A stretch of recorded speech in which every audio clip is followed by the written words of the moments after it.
Your applause, please, for Austin, Texas, Mr. Dillahunty. All right. Thank you. Can everybody hear me? I can't hear over the applause. Yay, it works. How you doing? All right. We're on kind of a tight time schedule. I got to get out of here by 5, so they've started my clock already. I'm really happy to be here. I wanted to be here last year, but there was a conflict, and I was like, but please invite me back, and they did, so I'm here. Let's just get to it. Christians are stupid. And Muslims are stupid. And so are Scientologists, and Methodists, and Church of England, and Catholics, and Hindus, and Raelians. And so are atheists, and agnostics, and freethinkers, and skeptics.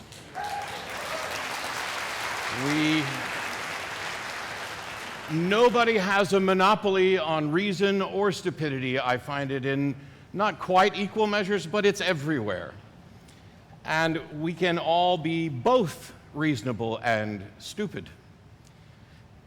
In the conversations that I've had over the last decade of doing the TV show, there's a lot of feedback about how to have conversations with people. And I think that most people would like to be more reasonable than stupid. I hope. I think that most people think they already are more reasonable than stupid, and thanks to things like the Dunning-Kruger effect, we know that that's not necessarily true. It's possible that you're more stupid than reasonable. Why do we bother putting labels on any of this instead of engaging on the actual merits of the discussion every single time? I'm an idiot quite often. I'm a skeptic, I'm an atheist, I'm a humanist. I'm an atheist because I'm a skeptic, and yes, I find myself explaining that to my skeptical friends over and over again when they say that skepticism has nothing to say about religion because it's an untestable claim, but that's another talk. And I'm also a humanist, in part because I'm a human being, and in part because I'm a skeptic and an atheist. And as I run around speaking at different conferences and doing debates and doing the TV show and engaging with believers, I don't do that because I'm an atheist. And I don't do it because I'm a skeptic. I do it because I'm a humanist. Because I care about what kind of world I live in, what kind of world I leave behind, what kind of world we're building for the future. There's nothing about being an atheist or a skeptic that necessarily requires that you give a damn about whether or not people believe rational things. You can just be confident in the fact that you don't, or you're trying desperately not to. So over the last 10 years, I've hosted the Atheist Experience TV show out of Austin, Texas. It's a live call-in show where we discuss religion, God, philosophy, aliens, whatever happens to come up. I don't have any control. It's caller-driven. Well, I do have some control because I can hang up. And evidently, I'm notorious for hanging up. And yet, it strikes me as odd that people will complain about that when every other call-in show that I've ever seen anywhere in the world gives the caller about 30 seconds to a minute at most to make their point, puts them on hold, then proceeds to talk. At least we're trying to have a conversation. I am just unwilling to let some conversations continue after I think they've become kind of pointless. In the course of doing public debates at universities and conferences and local groups, I'm now officially a professional godless heathen. I lost my software job a year and a half ago, and last August I started up a Patreon project with the goal of producing video content to teach people how to be more effective at having conversations with believers of all sorts of things, not just religion, but this stuff applies to the supernatural and the woo claims as well. And so after all these years, I guess it's fair to say that I can no longer say I'm just that asshole from Texas who talks a lot. I'm also an expert, not that that necessarily means very much. Can you change minds? Yes. Thanks. I'll see you next time. It seems obvious. I don't even know why this question comes up. I mean, I'm walking, talking proof that people can change their minds. I'm sure there's a lot of people in this room, maybe fewer here in the UK than in the States, who used to be religious at some point and have found their way free, or used to believe something that you now consider to be bizarre. Like, how did I even think that way? And it's a question that comes up over and over again because people seem to think that there's no way to win. It's frustrating. Oh, I talk to them and it's like banging my head against a wall and they just won't listen. It's a waste of time. Why do we even bother? And yet, I have thousands of emails over the course of the years of doing this from people who have changed their mind on a number of different issues because of what we've done on the show, or what they've seen in a debate, or what somebody's writing on a blog. Any sort of communication has an opportunity to change somebody's mind. So how do you go about changing minds? And one thing I learned over the course of doing this show, there's no shortage of people who will tell you what they think you should not do and what they think you should do. And in both cases, I tend to ask them, okay, well, do you have data to back this up? I mean, are you just telling me, oh, in my opinion, you should stop using this argument? Because that's interesting to me, but I'm unlikely to change if I've already got some data, albeit perhaps not very scientific, that what we're doing is effective. And if you come in with this idea that perhaps you should do it a different way, I'm a big fan of finding the most effective way to have these sorts of conversations. But you have to come with something more than, well, I just think it should be this way, because there are individuals out there who are concern trolls or tone trolls who don't, it's actually a silencing technique. I'll hear from Christians in particular who'll say, oh, you really shouldn't do this because it really makes Christians not listen to you. Well, maybe those aren't the Christians I was talking to. Maybe I had a different audience in mind. Maybe I had an audience in mind that would respond to that sort of conversation. Or are you just trying to get me to shut up? I've been kind of successful in this realm, and it's fun, and I can tell you that it's a complicated mess, and despite what you probably heard, it all works. It just doesn't all work on everybody every time. We're different people. There are people who believe things for probably different reasons, and they're going to give them up for different reasons as well. And so sometimes there are individuals who will contact me after many years of watching the show. They used to call in and argue, and then they just got fed up, and I was just an arrogant ass, and they didn't want to talk to me anymore, and then they set out to prove me wrong.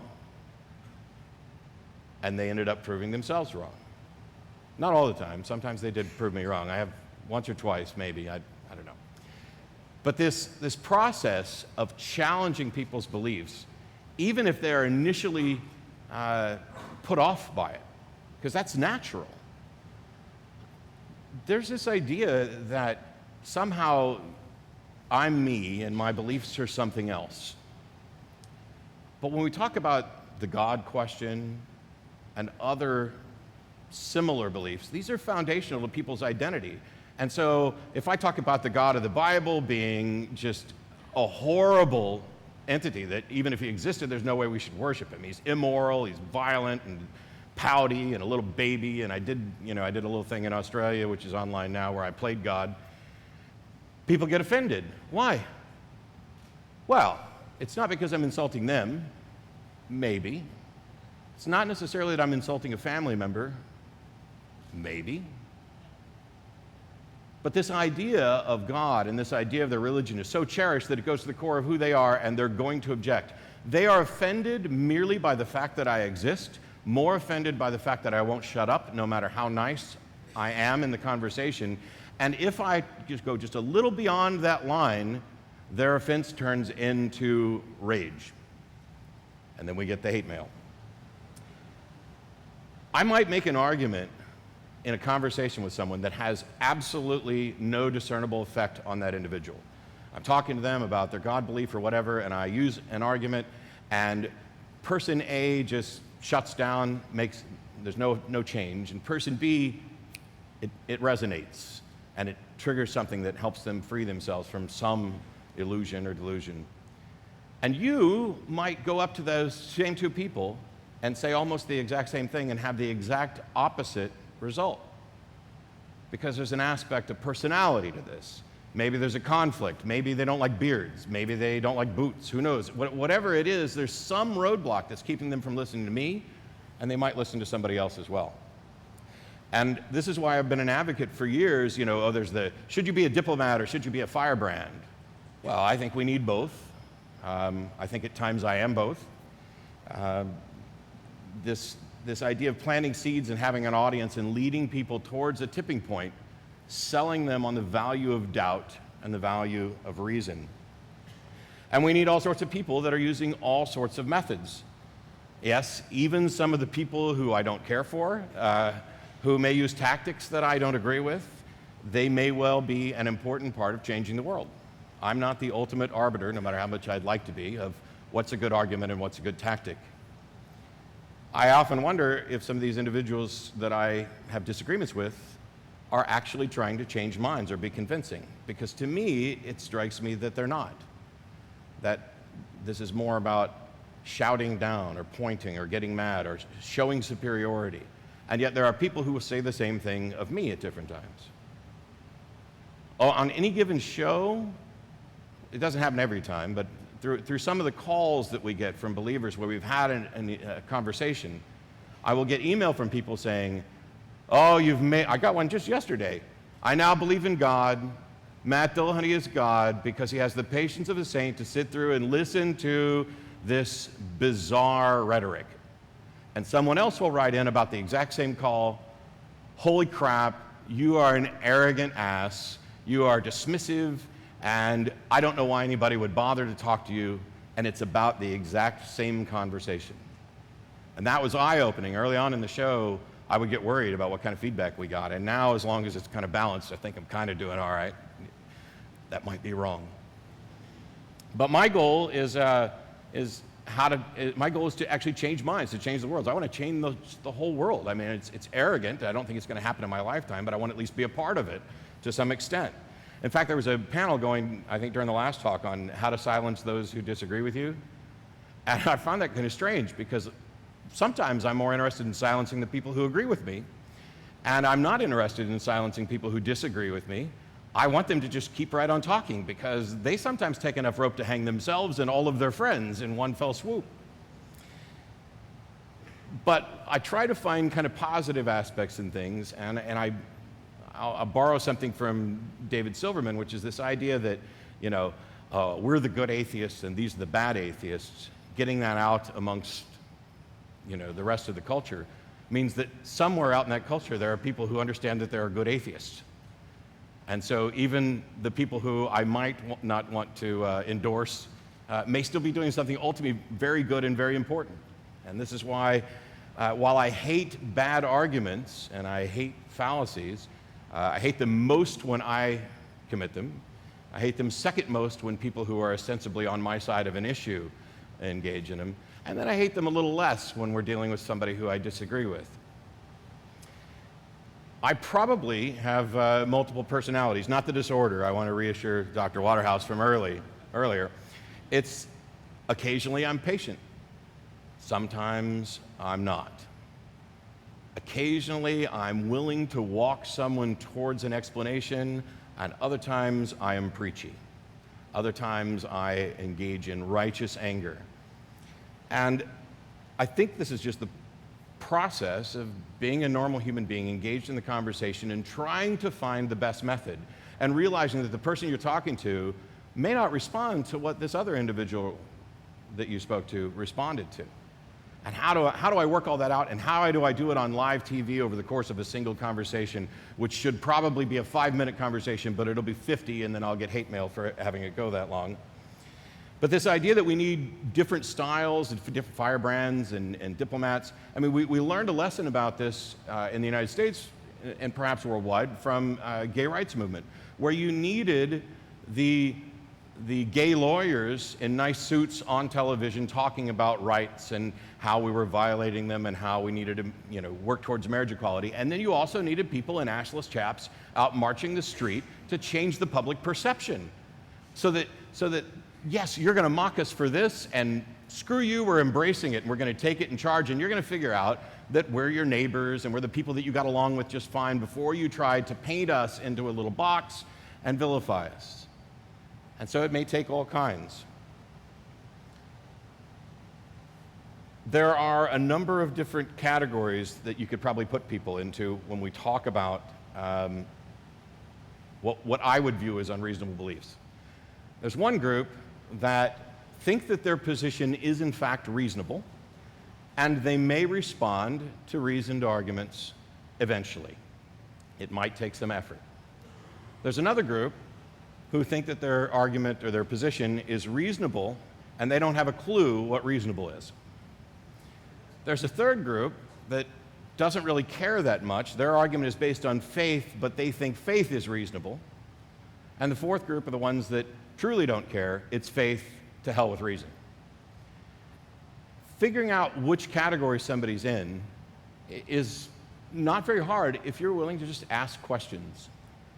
And one of the things that I see happening is when somebody finds out that they're speaking to somebody who's in the third or fourth category, that's where they shut down and say, these are the people who it's not worth talking to.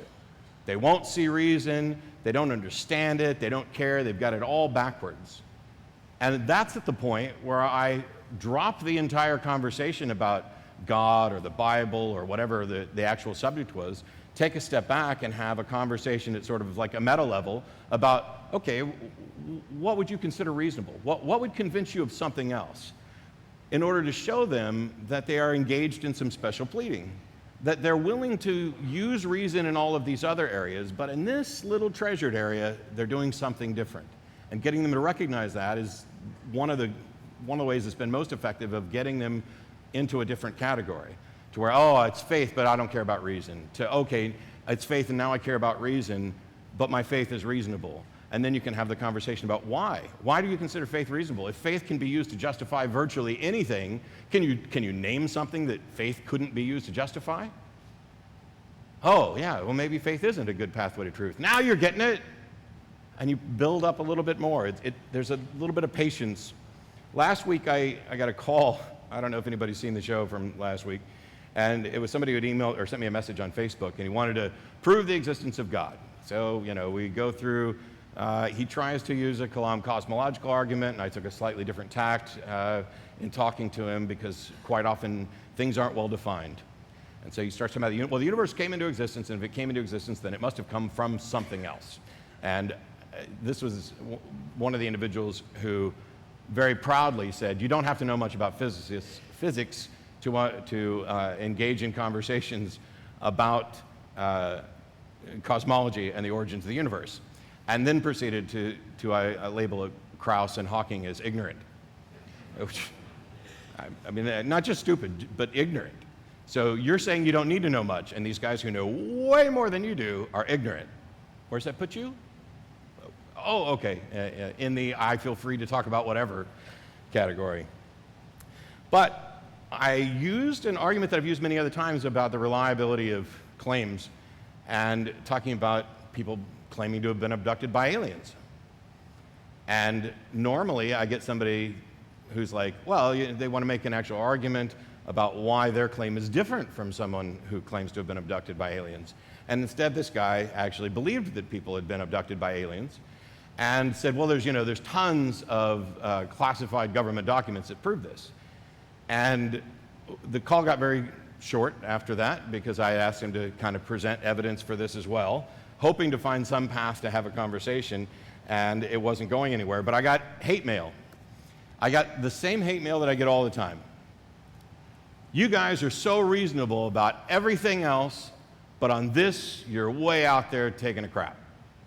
And in this case, it was, you guys are reasonable about everything else, but you're really closed-minded about alien visitations and alien abductions. Now, you can replace alien visitation and alien abductions with homeopathy, 9/11 was an inside job, the reptilian alien conspiracy, astrology, Ouija boards, getting visits from dead relatives. I've received emails that all say exactly the same thing with just the ending changed. And what I'd really like to do is to gather all those people in a room like this, like a, what Matt's wrong about convention, and get them to explain to each other why I'm right about the other things and wrong about their thing while I go off and have a drink somewhere. Is that...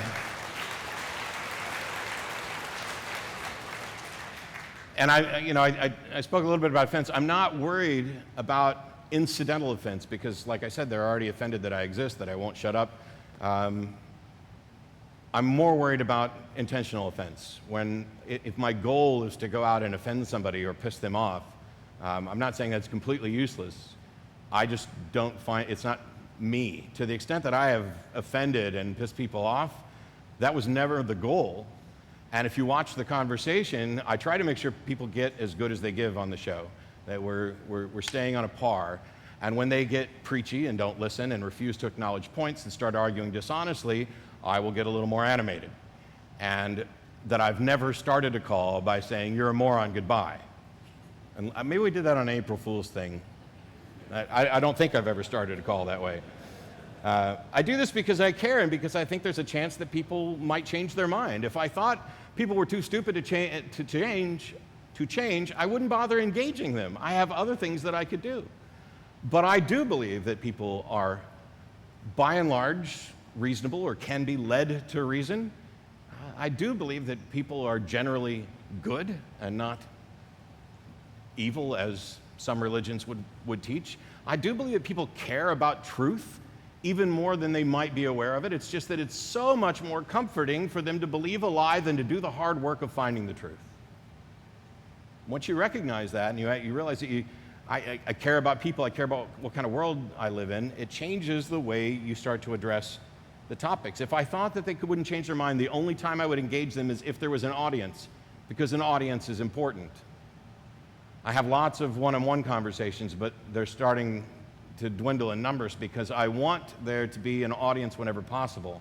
Because we know that watching someone who shares your beliefs embarrass themselves in a debate gives you the feeling of embarrassment with the protection of not having been the person embarrassed. And so it forces you to perhaps rethink your position or rethink the defense of your position and try to come up with better arguments, try to come up with some better way to defend it so you don't ever find yourself in that position. And that embarrassing moment lives in their head. I don't want to get all sciencey and start talking about mirror neurons and stuff, but as if it happened to themselves in some context.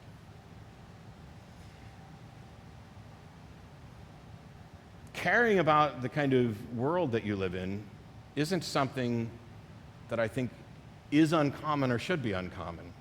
I mean, does anybody here not care about the kind of world you want to live in? I don't run across people like that. And yet, what people do on behalf of caring for the world varies wildly. I just sit around and talk with people, anybody who's willing, pretty much. And some of you may know that it might take hours.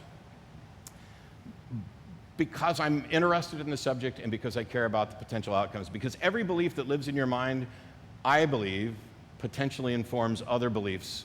Even if there's something that is viewed as relatively harmless, there's still some heuristic model in your head that led to that false conclusion, which in and of itself may not be harmful, but the heuristic that led you to it may in fact lead you to other things that are more harmful. I want to believe as many true things and as few false things as possible. That's why I had it put on a t-shirt and shipped to most of the world. Evidently the shipping costs are a little higher to get it over here, I don't know. Because I think that the closer my internal model of reality is to what I actually experience and what I share with other people, setting aside solipsism, is valuable. And I want it to be accurate. And that's the best way to make good decisions. There's a quote from Bertrand Russell, which probably all of you are familiar with, that the trouble with the world is that the stupid are cocksure and the intelligent are full of doubt. We're uncomfortable with this idea of not knowing. It nags at us. We're desperate to know things. We try to go out and explore. We try to find the answers. And we recognize that any bliss provided by ignorance is dangerous and ultimately less satisfying than a well-supported, well-reasoned answer. Or probably a better word is an explanation. So we're trying to explain the world. You can give an answer for anything, but an explanation is something else because it increases your understanding by telling you something about the world that you didn't understand based upon other things that you do understand. With many of the religious beliefs, they've been given answers, and these answers are vouchsafed by the perfect creator of the universe, so they cannot be wrong. And some of them also think that there's an evil entity that is out to deceive them, and they must be on guard to protect against this deception. This sets up a confidence level that is absurd and a defense mechanism that seems at times to be impenetrable. Because it's very easy to say, oh yes, what you said sounds incredibly reasonable, but that's just the devil trying to deceive me. I already have the truth. Let me just ignore what you happen to say. So when faced with an argument or evidence that conflicts with their truth, they've got a number of defense mechanisms ready that they're not consciously using that range from a clever personal reinterpretation to simply not paying any attention to what you said and respinning it in a different way. How many people have been in conversations with believers where you reached a point where you said, either this person's not listening or we're speaking two completely different languages? You're right. They're not listening, and you are speaking two different languages. You just happen to be using the same words. They have completely different usage for some of the terms when they're engaged in conversation with you. And I get accused of this too, so I accuse me of it at the debate. Oh, you wouldn't have this conversation with a police officer, you know, kind of the Bill Clinton-esque, what it depends on what the meaning of is type of argument. But the thinking that follows after that is kind of like the old, are you a spy? No. Well, that's exactly what a spy would say. Are you working for the devil? No. That's exactly what somebody working for the devil. But they have an additional out. Not only can they say that somebody working for the devil would lie about working for the devil, they also have this idea that perhaps you don't know you're working for the devil. You've been deceived by the devil as well, and now you're pitiful and evil. Now, my family thinks that I'm working for the devil. My wife's family thinks I am the devil, despite the fact that she was an atheist before I was. But my folks think I'm working for the devil. They're coming down to visit me. We're going to have a good time. We've kind of set the religious banter aside because they're not equipped to really have the discussion. And my dad actually forbid my mom to ever speak to me about it again, which if I didn't already hate his religion, the fact that my dad can forbid my mom to talk to me about anything pretty much seals the deal. Completely separate of whether there's a God. That's a bizarre, broken, misogynistic religion I wouldn't want anything to do with. But they're coming down, and we will have life kind of as normal. Oh, thanks. Yeah. We will engage in conversations and have fun and ignore the fact that we disagree vehemently, and that somehow they've managed to reconcile the fact that I'm going to hell, I'm leading other people to hell, and yet they know I'm a good person.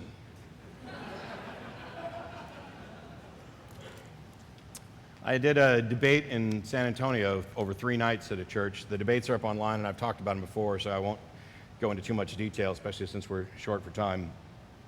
They were incredibly frustrated by the fact that I repeatedly answered questions with, I don't know. And at one point, I think I said something like, well, if you'd asked me a question I knew, I wouldn't say I didn't know. But I'd love to agree with you, but then we'd both be wrong. One of the preachers, actually made the claim that 87% of all accidents involving falling objects involve gravity. There wasn't just ignorance there. I don't mind ignorance. I think ignorance can be fixed. That's the purpose of education. That's why most of us end up having conversations with people to fix their ignorance and to fix our own. It was a joyous celebration of encouraging willful ignorance, and it pissed me off because at that point, your ignorance has transitioned into something far beyond stupidity or anything we even have a label for. You have acknowledged that you don't know something, are thrilled that you don't know it, and you want to make sure other people don't know it too, just so that they don't ever tell you what the right answer is. And this is one of the many defense mechanisms that religions, some of them, have built in. They spend a lot of time mocking, Krauss and Dawkins and Hawking and whoever else, all those people with letters after their name. They just want us to believe what they say. But the evidence isn't there because we have God who told us how he created everything. Hallelujah. And they say it with a straight face because they really believe. And I'll do the preacher voice and mock on occasion because I think there's a place for ridicule. I think ridiculous ideas by definition are deserving of ridicule, but I try to make sure that I'm addressing the ideas and not so much the people. And when I talk about having bad arguments from our side, I've talked about this before, like in Sam Harris's book, Letter to a Christian Nation, which is a teeny tiny little book. He uses this argument about the Bible says pi equals 3. No, it doesn't. Not even close. That's a horrible argument in the sense that it's wrong at almost every turn, and there's a whole bunch of apologists who just like point and laugh and say, no, it's this and this and blah, blah, blah. But the bigger issue is Even if the Bible said pi equals 3, is that why you don't believe the Bible? Why would you use an argument that's unlikely to actually convince people, that can be tossed away as a scribal error or anything along those lines? When I engage with apologists in debates and they defend the idea that there is a God, how many times do they defend the actual God they believe in? Almost zero. I think I've had one debate opponent who defended the actual God that he believed in, or tried to, and all the rest of them defend some abstract deistic or theistic first mover, or prime mover, first cause, something that's not what they actually believe. And what we see from apologists is that they will have an argument that has nothing to do with why they believe. William Lane Craig, Kalam cosmological argument, over and over and over again, not why he believes. He believes because it was divine revelation from God. So why does he use the other argument? Because that's what he thinks would convince you. So I believe for this reason, and I understand at some level that you wouldn't believe merely for that reason. Maybe he's read Hume and understands that revelation's necessarily first person and everybody else is hearsay, and he actually has thought through this. But more likely, I think, somewhere down deep inside, they realize the absurdity of the foundation upon which they actually built this on, whether it's indoctrination or a feeling in church or some revelation. And they know that people aren't going to buy into that, so they're going to try to find some other argument that might work. And that is a point that I will try to expose on occasion in debates. But I'm also irritated when people on our side will use arguments that I think don't have anything to do with why we don't believe. And some of it is, I'm working on a talk called Hyperbole Will Destroy Us All. And it's because thank you. It's because I see so many conversations, and not just about religion, it can be about anything, where there are two sides, and one of them may in fact be correct. We may even have good reason to know that one of them is correct. But for whatever reason, they decide to take things just a little too far. They decide to exaggerate. They decide that it's best. I'm so confident that I'm right that I'm going to really, really go out of my way to make sure that they're wrong, and I'm going to paint them as evil. And we see this all the time. If any of you have ever been on Twitter and seen conversations in the atheist community that are peripheral to religion, you've probably seen this on various sides of things. And I think that one of the more common ones that keeps coming up is this idea of the historicity of Jesus. To me, it's kind of a dead issue. I don't know why anybody would go the extra step of claiming, oh, well, Jesus didn't exist. Because now you've adopted a burden of proof. Now you've made a claim, and you need to defend it. And what happens if you can't is that the person who believes in Jesus has their beliefs reinforced. And that didn't need to happen, because there's no requirement for you to go around trying to prove that Jesus didn't exist. Do I think he was fictional? Probably. Is that something I'm going to take up a cross for and go out and try to defend? Absolutely not. Because I don't need to, because the burden of proof is on them. And every time we make a hyperbolic claim, we adopt another burden of proof, which dilutes the reality of the situation and confuses people. And all of a sudden, that's where you get to, well, there's two sides, maybe the truth's somewhere in the middle. No! That's not necessarily the case. We see it with claims that about whether or not Jesus existed, but it goes beyond that as well, because I have friends who will say things like, oh, the ministers are just in it for the money. And they look at the incredibly rich televangelists and point to it as evidence. Well, that's an incredibly small minority who are actually getting wealthy off of peddling religion. And I can't even say that they are in fact in it for the money. As soon as you start declaring what somebody else's motivations are for their actions, you've made a mistake unless you can actually demonstrate that this is what their motivation is. My wife and I had a tremendous argument, row, about this with regard to the religious right in the United States. They just want to punish women for sex. They just want to control sex. They just want to make women victims of their biology. All of that may in fact be true. Can you prove it? Because I can tell you, when I was on their side many years ago, none of those thoughts entered my mind. That wasn't my motivation for being anti-choice. And when you start to say this is what their motivation is, now you've adopted a burden of proof. A better thing to do is say the policies that they want to introduce have the effect of punishing women for their biology. The policies that they want to introduce have the effect of controlling sex and sexuality, of controlling a woman's reproductive system. And they don't care about it enough to not put those policies in. Irrespective of their motivations, we have now shown that their policies, which are harmful and objectionable, without necessarily adopting a burden of proof that we can't meet, because we can show what the effect of their policies are. There were a whole bunch of tips that I had put together for having more effective conversations, and I will breeze through them. Be yourself. We don't need a bunch of Dawkins clones or Matt clones or Hitchens clones. We need people who are authentic. Having the conversation with people, if you are being yourself, you're probably better off. First of all, it's more comfortable. People can spot sometimes when you're faking, when you're pretending to be somebody else.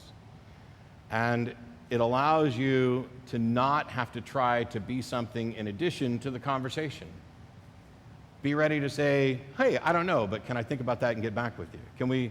One of my favorite things when we talk about my niece and nephew and kids and what are you going to teach kids, I love if they come with a question that I don't know the answer to. Because instead of just saying, I don't know, I say, I don't know, but let's go find out. Or let's see if we can find out, to try to encourage this sense of discovery and wonder in them. And I do the same thing with adults. Now, maybe not in a formal debate, because you can't walk away from the stage and go over and let's see if we can find an answer, but quite often the questions that they're asking are things that we don't necessarily have an answer for. Have a good reason for engaging in the conversation in the first place. If you're doing it to show that you're way smarter than they are, or to kind of rub it in their face about how wrong or ridiculous their position is, or just to be mean or to look cool, probably the wrong reasons.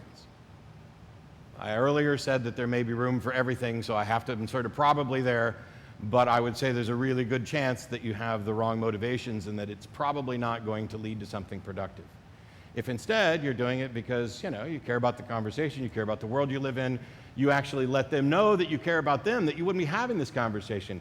This is one thing that religions have done pretty good about. The idea that you might burn in hell forever is bizarre, it is immoral, it is offensive. I don't know how you could worship a being who thinks that's a just sort of punishment at all. And yet, we're just here because we care about your immortal soul. So the people selling this horrific idea have a way of putting it where it almost sounds like, yeah, they're looking out for me. And Ray Comfort and others will give analogies like, oh, your house is on fire. I'm just coming to tell you your house is on fire.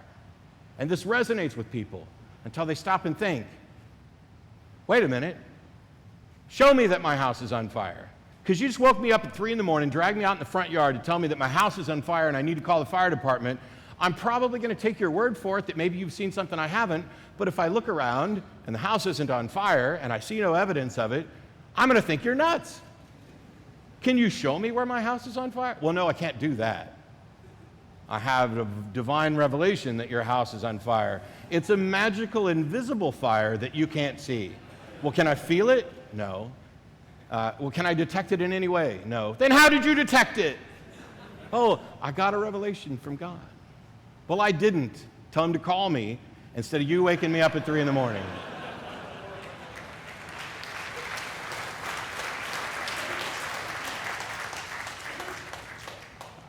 There's a long list. I'll actually just direct that to a video that I did about kind of debate tips, and some of them I've already covered. But there's a number of different views about atheists and who we are, and they're not all correct. As a matter of fact, I'd say most of them are wrong. We've been maligned from the pulpit for as long as I've been alive, and probably longer, but I only have memory back that far, and I don't want to rely on the testimony of others. But lately, there's this idea that we are cold logic machines, that we are passionless, except for when we're angry, emotionless, except for when we're angry, little robots who just want to sin and deny the existence of God, which is so obvious to everyone else. And I've been doing the TV show for 10 years. I've been doing conventions almost that long. And I don't find any of that to be remotely accurate to the atheists that I'm meeting at events. Far from cold, the people I interact with in the secular community tend to be warm and passionate. Most of them, like I, cherish truth, freedom, love, investigation, discovery, compassion, charity, and comfort. And I take pleasure in the fact that other people, as well as the world around me, provides these things: music, books, movies, nature, sex. I don't know how that ended up so late in the list. And countless other things, including many things prohibited by religion for no good damn reason. And I strive to be moral and to actually understand the how and why behind morality, and not just follow a list or a script or some instruction that somebody else thinks is important. So if you come up and you just want to sin, well, maybe I do. Because the things that you're labeling as sin, I really don't have a problem with. Two people of the same gender want to have an affair, get married, whatever. Why do I care? Why do you care? Why does your God care? And the mechanics of sex is already something that's confusing if he created it in the first place.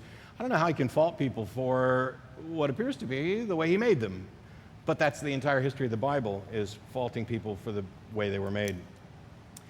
I'm going to steal something that I did in Australia, so some of you might already seen it, because this is something I found really important as I kind of promote atheism, but more importantly, humanism. How many people are familiar with the story of the Tower of Babel? Yay! How many people think it's true? Okay, that was an easy one. We can be really confident that that story is not true because we know enough about how languages formed and changed to realize that that's not the origin of languages. But when I was a kid, I don't know what you guys were told, but I was told the story of the Tower of Babel, and the lesson was these people were arrogant. They wanted to reach God. They wanted to be like God. And so they built a tower trying to reach God, and God decided, no, can't have that. And so he smote them and sent them out and confused their languages and spread them out along the world. Is that roughly what other people heard? It's not even what the Bible says. It's not even close to what the Bible says. It's only about 4 verses. Genesis chapter 11, I think it is. Or maybe it's chapter 4, verse 11. I don't know. It doesn't matter. I didn't bring my Bible. You probably didn't either. We can look it up later. The first verse that starts talking about it says, at this time the people were all of one language and they were united. And they said, hey, let's stay united. And to commemorate this, let's build a city, and in the city we'll build a tall tower. Now, it's, thanks to King James, it says tower to heaven, or tower to the heavens. In actuality, that just meant a lofty tower, a tower that was high in the sky. So a bunch of people who were united with a common language were cooperating towards a goal of saying, hey, let's stay united and let's keep doing stuff and let's build a city and a tower to commemorate this so we will be able to see our city and come back to our city and stay united. And then the next verse, God comes down. I don't know why. I don't know why God needs to come down all the time, but he does. And he sees what's going on and he says, oh, no, we can't have any of this. If this keeps up, there'll be nothing that they will be unable to accomplish. Read it. Not that they're arrogant, not that they're trying to be like me. If this keeps up, there will be nothing that they cannot accomplish. And so he scattered them and confused their languages. These people were united, they were communicating, and they were cooperating to achieve great things. And that wasn't part of God's plan. Those are the cornerstones of humanism. And that's what their God is opposed. Now, if I give this micro sermon in a Baptist church, they will all nod their heads. Yes, God's opposed to humanism. God hates humanism because they think that's a good thing. Our duty here, our job on this planet is to serve God. So humanism is necessarily bad. And I've said before, and I said at the end of the talk in Australia, if God's not a humanist, fuck him. I don't want anything to do with him. I would hope that if there was a God that wasn't a humanist, he'd at least be open to reason and open to conversation about what the benefits of humanism actually are and why it was wrong, if he existed and did that crap, which we know he didn't, to oppose the ideas of unity, cooperation, and communication. And I want to keep going to learn more and to teach people as best I can and what I've learned about how to better have the conversations, but also why. And to try to build communities to give people landing places when they find themselves falling free from religion, falling free from superstitious ideas, and embracing reality. And I'm very appreciative of the people who have supported me in this effort such that it's my full-time job, and I will do what I can to get better at it. Thanks.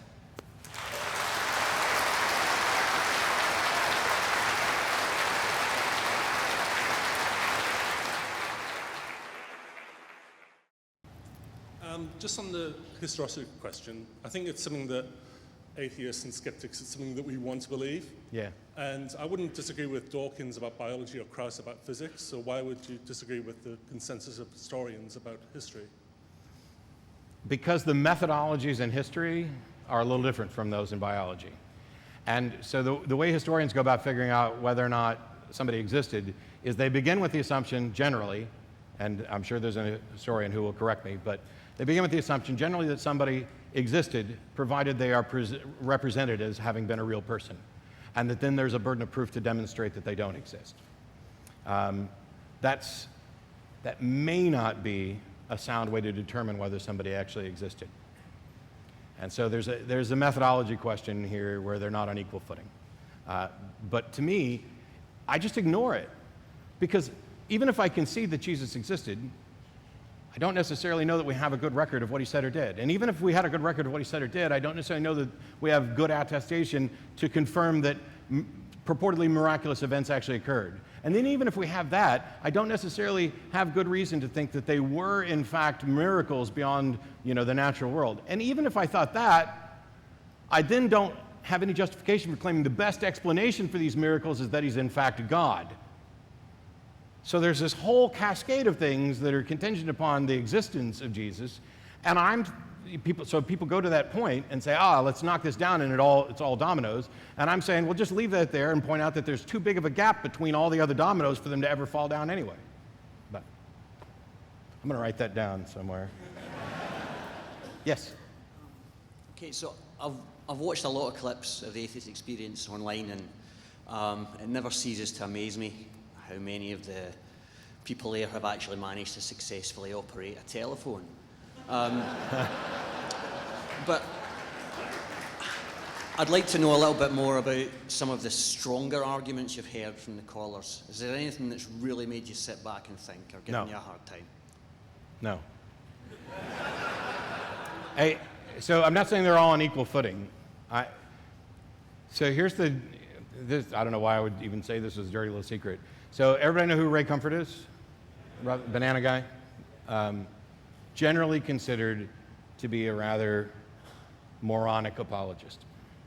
Everybody know who William Lane Craig is? Generally considered to be like the pinnacle or one of the best debaters, one of the best apologists. There's no denying that he is skilled at formulaic, scored debates. Whether or not he convinces anybody is another issue. Those guys have the same arguments. Craig's just better at obfuscating.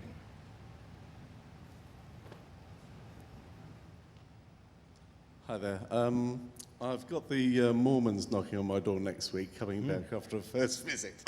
And I've just got I don't know whether you've ever tried role reversal with people to say, well, let's see if I can put myself in your shoes and you give me points out of 10 how accurate I'm putting your position, and let's see if you can give the atheist position what I'd say back. Yeah, so I haven't actually tried that as explicitly as you put it. The first part of that I don't think I'd have much fun doing, because the variety of different religious doctrines, even within groups that are using the same label, is such that it might be a waste of time. And I would think that every time I tried to portray what it is that they believed, I would get some objection, and then. But I'd love to have them try to explain to me what they think atheism is, who they think atheists are, specifically so that I can either agree with some points, which despite what it may look like, I am constantly trying to find something to agree with. It's just really freaking hard. But also to point out what the corrections are. When I kind of jotted down notes for what I wanted to say, I started with this idea, you know, Christians are stupid and stupid and stupid and stupid, and then we're all stupid. And I was actually going to end by saying I do this because I'm stupid, because I can be stupid, and because I don't have to be, and neither does anybody else. And I think that tactics like that, along with the Socratic method, you know, leading people, allowing them to lead themselves toward an answer, some of the best tools we have. Because the conversation that takes place may not bear any fruit today. It may not bear fruit ever. I've had people who say, oh, I'm a much stronger Christian now that I've been listening to you. Because when they think if they email me that I'll feel like, oh, I failed. I didn't fail, you failed. But at least you were willing to think about it. You know? And if your faith is so much stronger, please come share to me so that I might be corrected. I'm open to that. The person who emailed me, and you don't have to keep standing there, there's no other questions, and I'll wrap this up.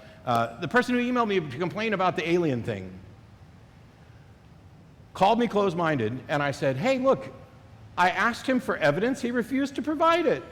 How is that closed-minded on my part? If he's got evidence for this belief, I'm open to believe in anything. I don't care how crazy it seems if there's evidence for it. And what's curious is not only did the caller not provide me any evidence, neither the guy who emailed to complain. And I noted this, and I'm still waiting for him to reply, along with the 150 other people who replied about how closed-minded I am, to provide evidence of this. This was a kind of a go-to example to show the unreliability of testimony. There are people, living, breathing people you can talk to right now who will tell you their alien abduction story. The stories are similar. They seem genuine. I don't think they're lying. But that doesn't mean that they're right, and it doesn't mean that I have good reason to believe them. And yet somehow, as the stories get older, to where they're copies of translations of copies by anonymous authors about miraculous events that far outweigh a spaceship traveling to Earth, now all of a sudden they're more believable. That makes no sense. Yes? Brilliant, Doug. Thank you. Have you ever had a troll that you liked, that you found funny on your show? So trolls, prank calls, hey, that's messing up my feng shui having that right there. I might end up with Harriet Hall after smacking into that. You may have to point me to your doctor if I fall over. Yeah, so trolls and prank callers, we got a lot of them. I can't tell. There are people who are like, how can you not recognize that voice? That guy's called you 20 times. Because I do things in between shows. I